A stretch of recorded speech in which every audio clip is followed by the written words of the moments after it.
গলা ধরার ভয়ে অনেকেই কিন্তু কচুরলতি ভালোবেসেও খেতে পারেন না। ভয় লাগে যে খেলেই যদি গাল চুলকায়। তবে আজকের ভিডিওটা দেখলে সত্যি এভাবে রান্না করলে আর কখনোই কচুরলতি খেতে ভয় পাবেন না। নমস্কার বন্ধুরা, জয়ার রান্নাঘরে সবাইকে স্বাগতম জানিয়ে আজ নিয়ে চলে আসলাম কচুরলতি দিয়ে চিংড়ি মাছ, একটা ট্র্যাডিশনাল বেঙ্গলি রেসিপি, যেটা আপনাদের ভালো লাগবে। তাই ভিডিওটি না টেনে শেষ পর্যন্ত দেখবেন। শুরুতেই আমি চিংড়ি মাছগুলো ভাজি করে নিচ্ছি।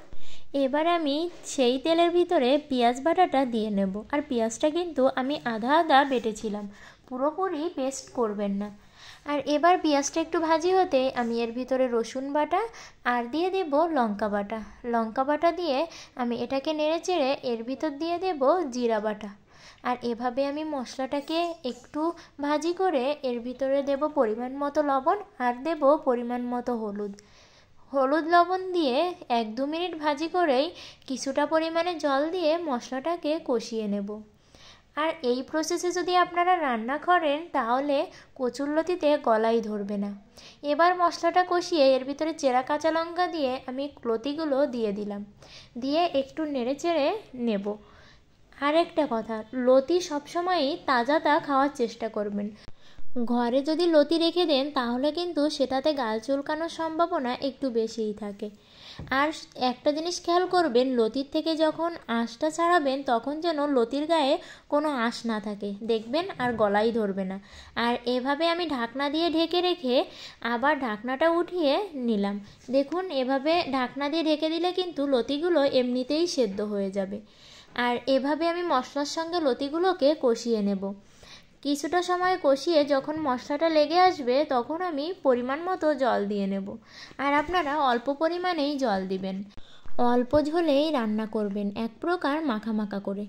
এবার রান্নাটা প্রায় মাঝামাঝি, সে পর্যায়ে আমি চিংড়ি মাছগুলো দিয়ে নিলাম। চিংড়ি মাছগুলো দিয়ে এটাকে আমি আরও কয়েক মিনিটের মতো রান্না করে নেব।